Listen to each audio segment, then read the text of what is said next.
Hello mga ka-travel, this is Paul of Global Pinoy Travel and Tours. At today, nandito kami sa Iloilo City to celebrate Dinagyang Festival 2025. And kasama ko po dito si Ma'am Emmy, yung ating travel agent partner from Roxas City. So Ma'am Emmy, ano ba yung nagustuhan mo kay Global Pinoy at paano mo ito nakilala, Ma'am? Hello mga ka-travels, I'm Emmy from Capiz. Nakilala ko si Global Pinoy through Sir Paul at hindi ako nagdalawang isip na mag-start. And ang nagustuhan ko naman sa Global Pinoy ay eto, kahit nagta-travel ako kasama ang anak ko, pwede pa rin kumita.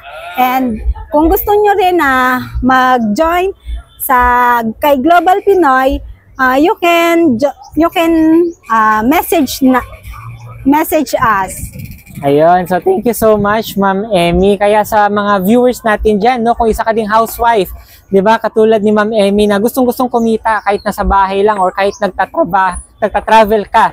Okay, so message mo lang kami, ilalagay ko yung mga profiles namin dito sa screen para at least mag-guide and ma-assist kita dito po sa negosyong ginagawa natin. So with that, God bless po sa ating lahat.